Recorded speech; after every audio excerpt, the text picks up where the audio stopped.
का बहुत बहुत धन्यवाद कृषि विभाग की तरफ से करना चाहता हूँ कि आप लोगों ने बढ़िया से कृषि विभाग के साथ 7 मुख्यालय जुड़े जो यहाँ के किसानों का ज़्यादा से ज़्यादा भला करने वाले। और मैं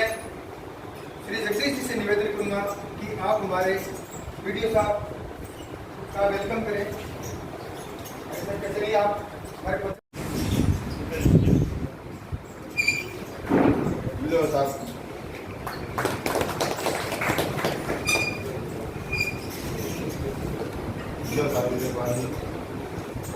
हेलो राजेश जी,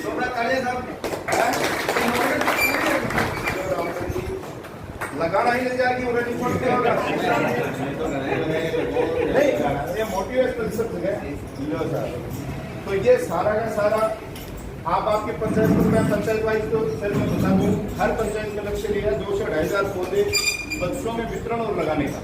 अभी थोड़ी सी बरसात हुई थी, अब शुरुआत कर रहे हैं वापस से हर पंचायत में 66 ग्राम पंचायत,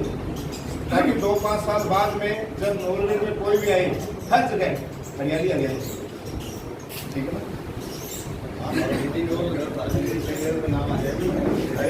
काम करता रहा भाई है ना चीज थोड़ी सी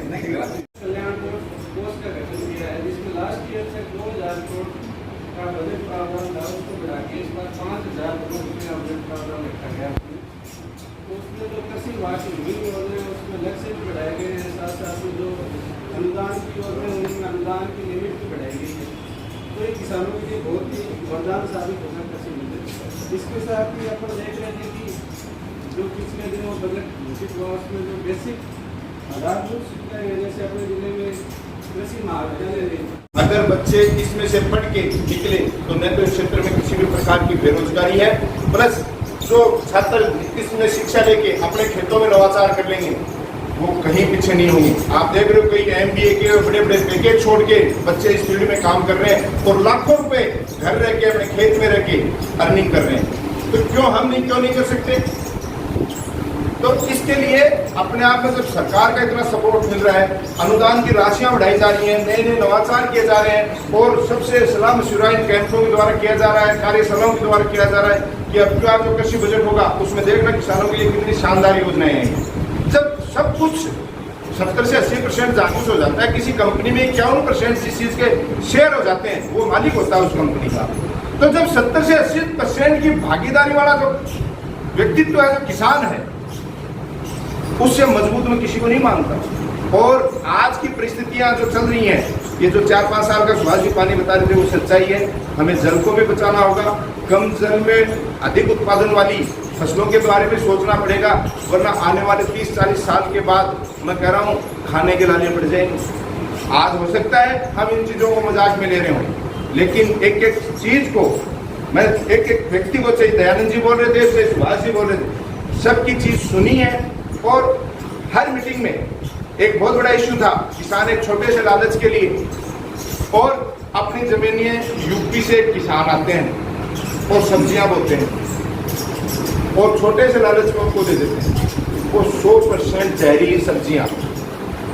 उनसे कई लोगों की जान चली गई। आज आप देख रहे हो किडनी फेल को आप लगाओ के काम हो, BP शुगर को के काम हो। किडनी फेल ऐसे नहीं होती हैं, लीवर ऐसे डैमेज नहीं होते हैं, जहरीली सब्जियां। अपन कहीं कह देते हैं उसने तो कोई नशा ही नहीं किया और ये लीवर उसका डैमेज कैसे हो गया? तो जहरीली सब्जियों के उस समय मैंने मुहिम चलाई और ये बैठे रामचंद्र जी सैनी पूरे जिले से ऐसे काश्तकारों को मैंने भगाया था जो यूपी से आए हुए थे, बीच में फसल छोड़ के भागे थे रामचंद्र जी,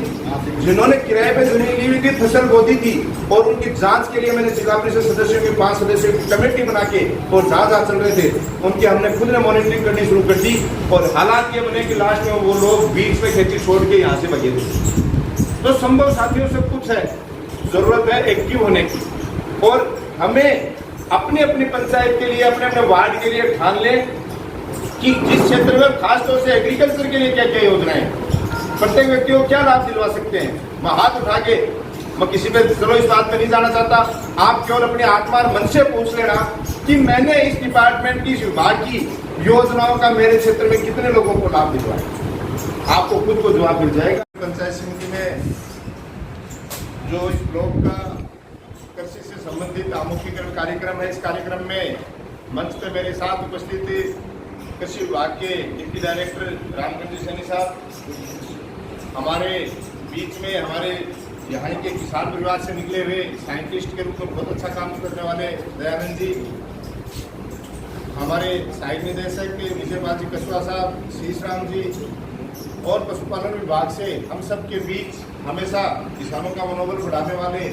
और पशुधन के बारे में ज़्यादा से ज़्यादा केयर करने वाले डॉक्टर राजेश यादव जी, और यहाँ उपस्थित सभी मेरे पंचायत समिति सदस्य, कृषि विभाग से पधारे अधिकारीगण,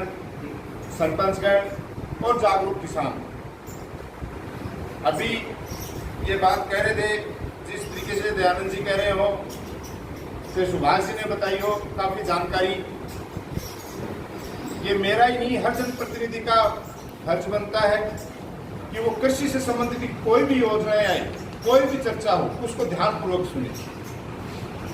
आज इतनी चीजों के बारे में बताया जा रहा है, ये सब व्यक्ति जानते हैं कि 70 से 80% जनता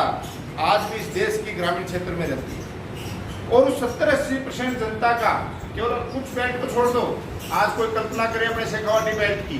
तो ऐसा सब जगह नहीं है, कृषि पे आधारित ही है। कहीं भी चले जाओ आप, जब जाके ग्रामीण क्षेत्र में पहुंचोगे इस देश में, तो वो यही कहेंगे कि साहब कृषि पे आधारित ही। जब कृषि पे आधारित है तो मेरा ये मानना, उस देश की आर्थिक व्यवस्था, उस क्षेत्र की आर्थिक व्यवस्था, उस परिवार की आर्थिक व्यवस्था बनाने में इससे बेस्ट कोई ऑप्शन नहीं हो सकता है। क्योंकि जो भी पारंपरिक चीजें हैं, उन पारंपरिक चीजों को अपना के एक व्यक्ति आगे बढ़ सकता है, उनको छोड़ के आगे नहीं बढ़ सकता। आज एक छोटे से बच्चे से बात करते हैं, भयंकर गुस्सा आता है उसको, और पहली बड़ा गुस्सा को नहीं आता, बूढ़िया। नवलगढ़ पंचायत समिति में नवलगढ़ ब्लॉक की एग्रीकल्चर के लिए आमुखीकरण कार्यशाला का आयोजन किया गया, जिसमें जिला लेवल के सभी एग्रीकल्चर के अधिकारी थे, डिप्टी डायरेक्टर वगैरह, निदेशक वगैरह सारे लोग थे। और इस कार्यक्रम में किस तरीके से कृषि से संबंधित जो योजनाएं आई हुई हैं उनको धरातल पर उतारा जा सकता है, और क्या क्या लोगों के सुझाव हैं। क्योंकि राजस्थान पूरे देश का पहला राज्य बन गया है, माननीय मुख्यमंत्री जी के द्वारा अलग से कृषि बजट पेश करने वाला पहला राज्य राजस्थान बना है। तो इसमें किसानों की जो भी समस्याएं हैं, जो योजनाएं हैं, उनके बारे में चर्चा की गई, जिसमें सभी जनप्रतिनिधि भी, सरपंच, पंचायत समिति सदस्य, जिला परिषद सदस्य, सारे लोग उपस्थित थे, और सबने एक दूसरे को सुझाव भी दिए। और जो योजनाएं चल रही हैं विभाग के अधिकारियों द्वारा, वो भी लोगों को अवगत कराया गया। तो इस विषय पे सारी संगोष्ठी एक तरीके से यहाँ की गई, लोगों को बताया गया, और इसमें ज़्यादा से ज़्यादा हमारी मिट्टी को बचाने के लिए, पर्यावरण को बचाने के लिए इसमें वृक्षारोपण के बारे में भी लोगों से मुहिम की गई। इस कार्यशाला का आयोजन आने वाले समय में सबसे निवेदन किया गया है कि पंचायत स्तर पे भी किया जाए, ताकि लोगों को ज़्यादा से ज़्यादा कृषि के जो नियम हैं और योजनाएं उनके बारे में अवगत कराया जा सके।